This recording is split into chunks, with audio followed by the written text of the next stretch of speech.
అదే RTV app వార్తల్ని క్షణాల్లో చదివే అవకాశం ఉంటుంది. ఒక న్యూస్ పేపర్, ఒక టెలివిజన్ ఛానల్ మీ చేతుల్లో ఎప్పుడూ ఉంటాయి.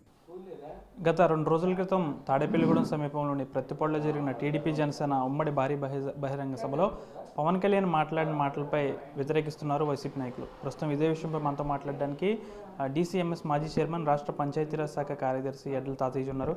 పవన్ కళ్యాణ్ వ్యాఖ్యలు మీకు ఎక్కడ బాధ కలిగించాయి? ఆయన అన్న దాంట్లో ఏముంది?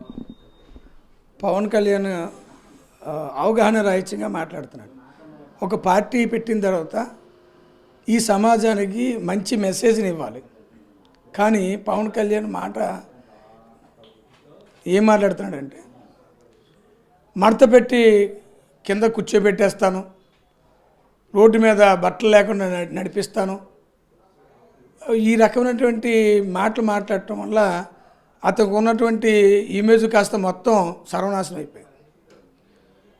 ఒక వ్యక్తి రాజకీయాల్లోకి వచ్చిన తర్వాత హుందాగా మాట్లాడాలి, 10 మందికి తను ఇచ్చే మెసేజ్ 10 మందికి ఉపయోగపడే విధంగా ఉండాలి తప్ప ఆ రకమైనటువంటి మాటలు మాట్లాడటం.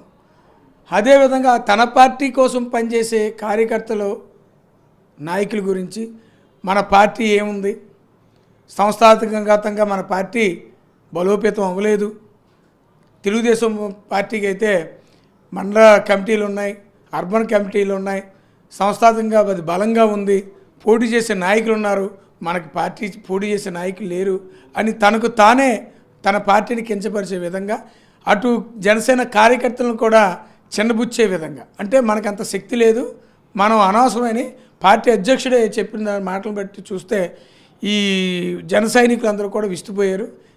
ఇటువంటి నాయకుడు కూడా మనం ఇంతకాలం నుంచి కూడా తిరిగామని చెప్పి బాధపడుతున్నారు.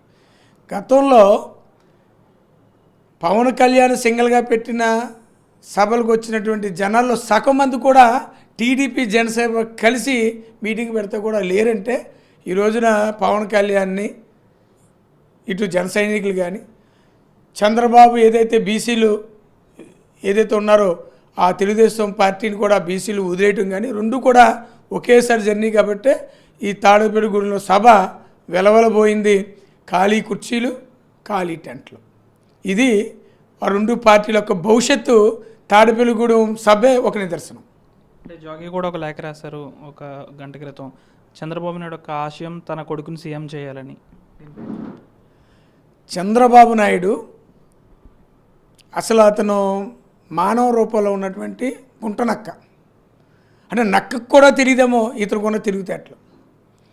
ఎందుకంటే ఎక్కడ జూనియర్ ఎన్టీఆర్ ఈ రాజకీయాల్లోకి వస్తే తన కొడుకు ఎక్కడ కనుమరుగైపోతాడని చెప్పి నందమూరి కుటుంబ వారసున్నే దరికి చేరనివ్వకుండా అతను ఎన్నో రకాలుగా ఇబ్బంది పెట్టి, సినిమాలు కూడా తీస్తున్న ఫైనాన్షియల్స్ కూడా భయపెట్టి, ఆ 2014 నుంచి 2019 వరకు కూడా జూనియర్ ఎన్టీఆర్ సినిమాలు లేకుండా చేసి అతని ఇమేజ్ తగ్గించాలని ప్రయత్నం చేసి అతను పార్టీ వైపు రాకుండా ఉండడానికి అనేక ప్రయత్నాలు చేశాడు. దానికి కారణం తన కొడుకుని ప్రమోట్ చేసుకోవడం కోసం. అటువంటిది ఎవరో పవన్ కళ్యాణ్ని ఈయన చంద్రబాబు నాయుడు ఎందుకు పైకి తీసుకొస్తాడు అనుకోవడం అది అవివేకం.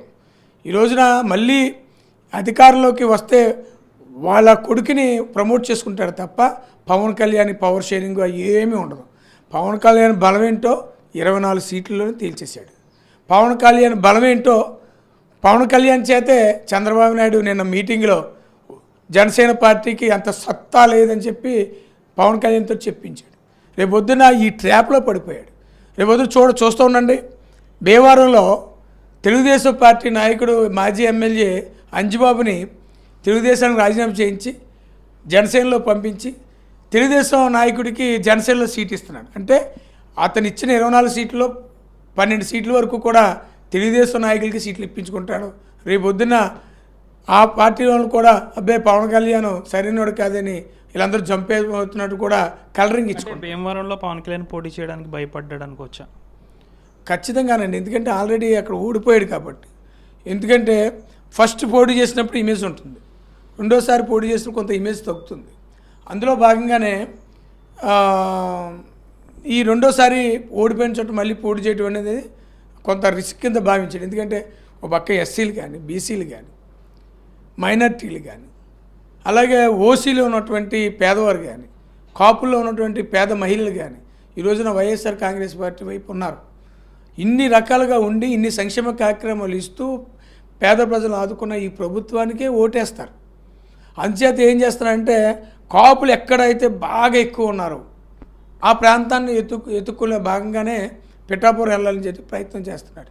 ఈరోజు కాపుల్లో ఉన్నవారు కూడా ఈ పవన్ కళ్యాణ్ చేష్టలు చూసి వారు కూడా ఓట్లు వేసే పరిస్థితి లేదు. ఎందుకంటే ఒక కులం నుంచి వచ్చిన పార్టీ పెడితే ఆ కులం వాళ్ళందరూ కూడా ఓట్లు వేస్తారు అనుకోవటం అది వివేకం.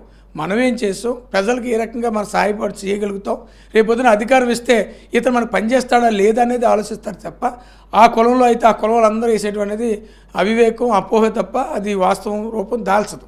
గున్న నాగబాబు కుమారుడి వివాహానికి సీఎం జగన్మోహన్ రెడ్డి వచ్చారు. పాలకుల రాజకీయాల గురించి ఏమైనా చర్చించారు? గూడాల గోపి గారిని ఎమ్మెల్యేగా గెలిపించాలని మా అందరికీ కూడా చెప్పడం జరిగింది. దానికోసం ఏది చేయడానికి కూడా సిద్ధంగా ఉన్నాను. మీ నియోజకవర్గానికి ఇప్పటికే 475 కోట్లతో మెడికల్ కాలేజ్ కూడా ఇవ్వడం జరిగింది. ఇళ్ల స్థలాలు ఎవరికి కావాలో తన అందరికీ ఇచ్చాం. సంక్షేమ కార్యక్రమాలు దేనికి లోటు లేకుండా చేసాం. ఈ రోజున గడపగడకు ఎక్కడికి వెళ్తే వైఎస్ఆర్ కాంగ్రెస్ పార్టీ నాయకులుగా మీరు తల ఎత్తుకునే విధంగా మీరు పనిచేసే విధంగా ఈరోజు వైఎస్ఆర్ కాంగ్రెస్ పార్టీ పనిచేసింది. ఈ గోపిని మీరందరూ కూడా గెలిపించాలని మరి చెప్పడం జరిగింది. చంద్రబాబు నాయుడు ఎన్ని కుయుక్తులు పన్నినా వచ్చేది వైసీపీ ప్రభుత్వం అంటున్నారు ఎడ్ల తాతాజీ. ముఖ్యంగా పాలకొల్లు నియోజకవర్గానికి సంబంధించి వైసీపీ ఇన్ఛార్జ్గా గుడాల గోపాలరావు ఉన్నారు. తనని గెలిపించడమే మా ధ్యేయంగా పెట్టుకున్నామని కూడా ఎడ్ల తాతాజీ చెప్తున్నారు. వీడియో జర్నలిస్ట్ శేఖర్తో మన జాతీయ పాలకొల్లు నుంచి. మరిన్ని వీడియోస్ కోసం ఛానల్ ని సబ్స్క్రైబ్ చేయండి. లేటెస్ట్ అప్డేట్స్ కోసం వాట్సాప్ ఛానల్ ని ఫాలో చేయండి. అండ్ లింక్ డిస్క్రిప్షన్ లో ఉంది.